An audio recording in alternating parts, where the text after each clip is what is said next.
Hello people, welcome back to the Jones Zone. I'm going to do a review, Battle of Brothers, the story about William and Harry by Robert Lacey, who is a historian and biographer and consultant to the Netflix show The Crown. So I was looking forward to this book.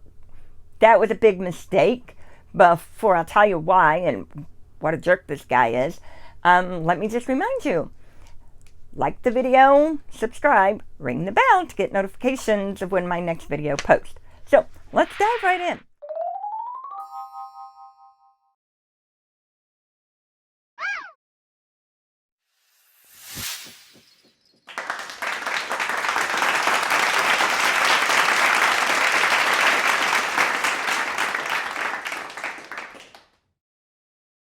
Robert Lacey starts out his book with what appears to be a warm relationship between the Queen and William and Harry after Di's death. The early chapters kind of hit on that. You get some other stuff. That's kind of the main issue. He does paint a good relationship between them.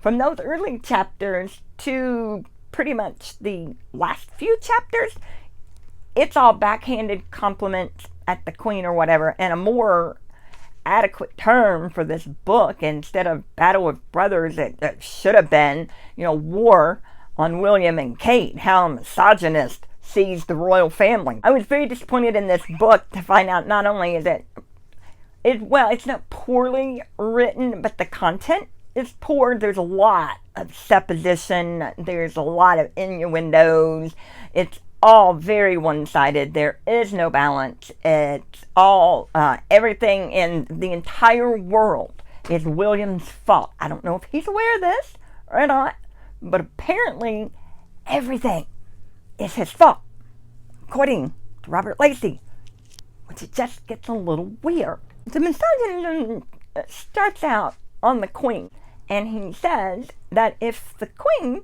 had spent as much time with her family as she did her red box, then her family wouldn't have all these problems now. I'm sorry. So, just a little woman is responsible for the family? She's a little busy. Don't you think? She's the Queen of friggin' England. What about Philip? Does he have no responsibility in being a parent? He never mentioned anything about Prince Philip should have been doing this with his family or doing that with his family. Never once brings into maybe, I don't know, co-parenting between the Queen and the Prince. And he doesn't mention that Prince Philip should have to do it. Everything falls to the Queen. And then he gets to, after the Queen had Charles, then she had the children she really wanted. Yeah, because that's what women do. We're like puppy mills. You just bang into us and we'll just pop one of these things right out, whether we want it or not, because we so enjoy being pregnant and all the things that goes with it. It's such a lovely experience. From the Queen, he takes his misogynistic views to Kate, because according to him, Kate, chasing William and having no other life goal ever, I guess from conception, she was going to marry William, according to Robert Lacey here. And he even says that, she's going to get William in handcuffs and drag him down the aisle. What is wrong with you? In what world is he living in which no man has a say-so in whether he's going to get married? He actually says everything else that Kate did, her education, her accomplishments, work, anything that she ever did in her life was camouflage for her real goal, which was just to get William. Just to get William. She has no other alternatives, no other ambitions. Her entire life, William was the goal. Even Princess Di didn't even escape his misogynistic comment. He actually said that Princess Di should have had the foresight to see her death. First of all, if that's available, I kind of like to get in on that action. Kind of want to see how I want to go out, or how I'm going to go out. I know how I want to go out. Anyway, according to Robert Lacey, Di's responsibility as a mother was to foresee her death and appoint Princess Anne as the godmother of William and Harry, because Princess Di knows that Charles can't raise those boys alone. He needs somebody to co-parent with him. And Anne is the one he selected for the job. Never mind whether anybody asked Princess Anne if she wanted the job or not. Never mind that maybe they did ask her. None of that matters, because Di had a responsibility as a woman and a mother to foresee her death, which she kind of did a little bit, and then appoint Princess Anne as the godparent. Where did this guy get off? And then Camilla, poor Camilla, came off as, one of the worst. She came off as a user and a slut and just all around mean, cruel person that was also, like all the other women he knows apparently, or doesn't know, scheming and designing to get a man and keep a man and have a man, because apparently us little women here, we don't know what else to do with our little selves. If we don't have a man, we don't know what to do with our little selves. Please. Now, he does make a half-hearted attempt to say, I think it was Lord Mountbatten, Uncle Dickie, apparently told Charles to sleep around with a bunch of different women, or before he decided on who he was going to marry, and then marry a virgin or whatever. He does say something along the lines of that's an outdated practice. Everything else in the book that he writes that actually upholds this misogynistic view, completely negates that. So for William, the hits start early. So many attacks on William, it's just ridiculous. Everything is William's fault. Nothing is Harry's fault. Not one single thing. Not the drugs, not the alcohol, not the inability to form good relationships. I mean, nothing. Nothing. It's even William's fault, who wasn't even in Vegas when Harry played strip billiards. Somehow that still comes off as William's fault. One of the highlights of that tells you how far-reaching and how much supposition is imposed in this is that he relates the story of when Harry did the Nazi outfit. There was a costume party, as we already know, and William and Harry went together to get their costumes. William picks out some lion black leotard kind of thing, which the imagery. Anyway, I think it was a lion. Anyway, Harry picks out the now infamous Nazi uniform. And Robert Lacey in the book actually blames William straight on for that, saying it was William's responsibility to talk Harry out of that. And even goes on for some time, way longer than he should, declaring how William had this responsibility to talk to Harry and tell him, you can't wear that, it doesn't look right, it's wrong, blah, blah, blah, blah, blah. And he says William didn't do it. Well, if it's only William and Harry, and neither one of them talked to the author, exactly how does he know this? How could it not be maybe a situation of William going, Harry, I don't think that's a good idea. And Harry saying, oh, it'll be fine. And maybe William goes along with it. Maybe they get into an argument about it. Maybe William really presses him and then finally gives up. Or maybe William doesn't say anything at all. We don't know. It is really, really bad form to write a nonfiction book and then throw in supposition like that.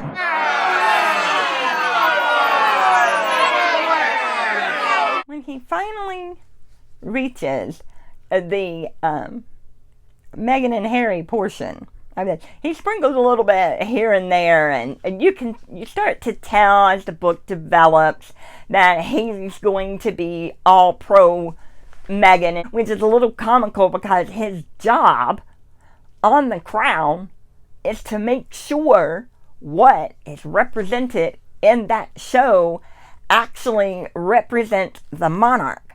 Yet he never calls Meghan out for not doing the very things that he's telling people in his job need to be done.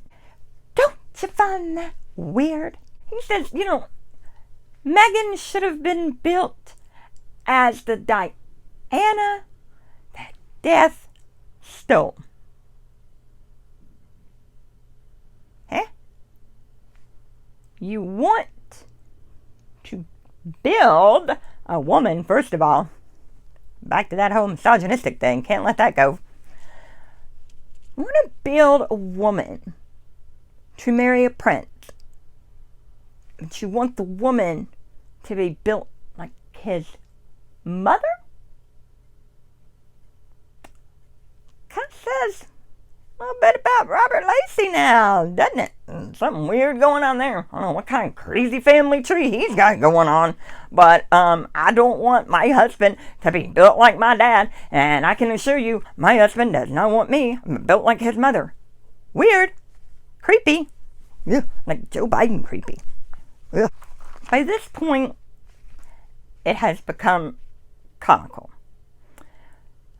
Because Robert Lacey actually said she played an attorney on the program Suits. Actually, Robert, it was a paralegal. But anyway, that's not the point. Because Meghan played an attorney on Suits, she had the experience and the knowledge to be able to legally represent herself and Harry during Brexit. Like, are you for real? Are you for real right now? If I go sit in my garage, I'm not a car, playing an attorney on TV, especially when it's in America and now you're dealing with the UK, does not an attorney make. He even went so far as to use one of Meghan's lines from Suits as, I guess, part of her attorney repertoire, whatever you want to call it, of saying, never underestimate the power of a good slap or two. On its own, that's actually a very funny line. I actually like that, want to use it sometime.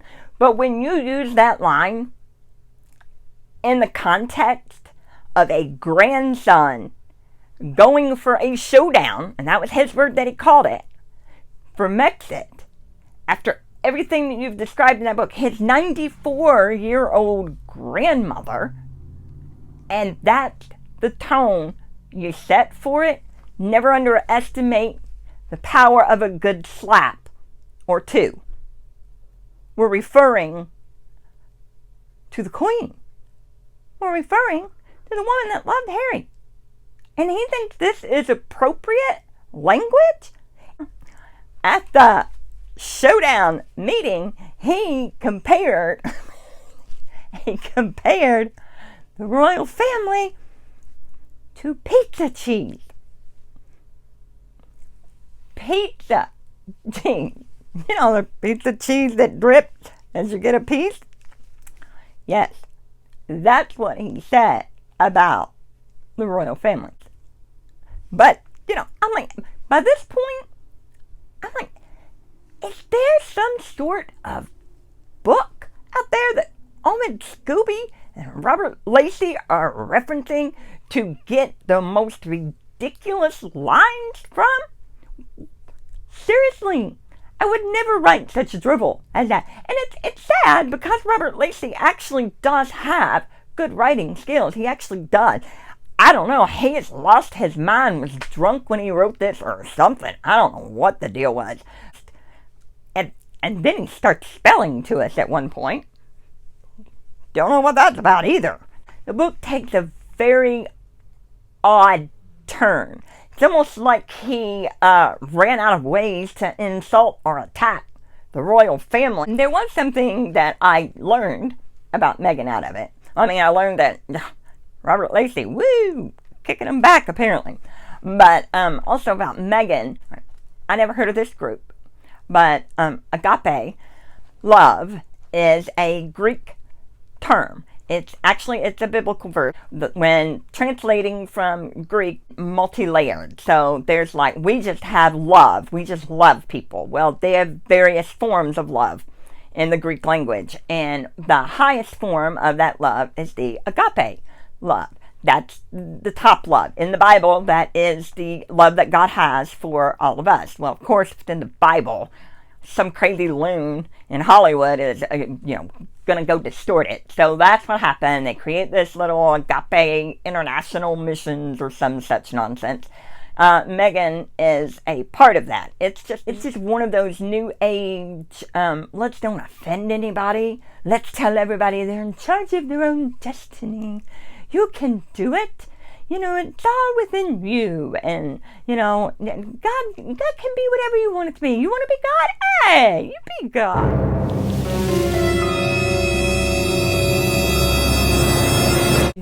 You render yourself useless when you trade in your morals and your beliefs and your standards to gain popularity. And that's essentially what this is. This organization that Megan has aligned herself with teaches, if you're practicing this, you are God. They have them get up early every morning. You're supposed to be up at dawn. Chop, chop. A God can't sleep. Get up at dawn. And they say things like, God is coming into being through me. Okay. And things like, God is on its own because of me.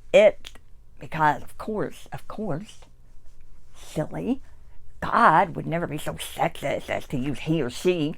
I mean, obviously the author of the book would, but, not God. He's not sexist. Woo! You can see the problem. The Queen is praying to God. Megan is down the hall thinking she is God.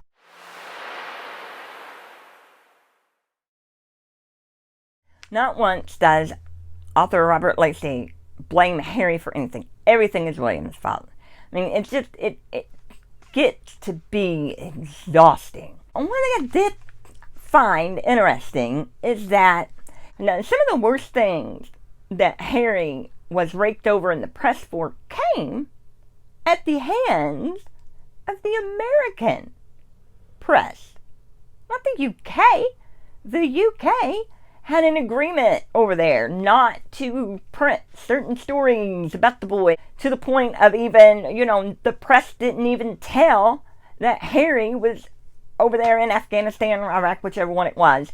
They didn't even tell that he was over there. You're never going to get that sort of an agreement, Harry, with an American publication. Let me just help you out. There is no way you're going to get all this press to agree not to release information on you. They sell you out like that, boy. So why in the world he thinks that he's going to leave the horrible UK press who made these gentlemen agreements to come to the lion's den where they will chew him up and spit him out is beyond me. Robert Lacey labeled Meghan and Harry as the hottest royals. Well, if hot means hate, then there you go. Bottom line on this book, don't waste your time. The only hotness here is this book is a hot mess. And not in the good hot mess fun way.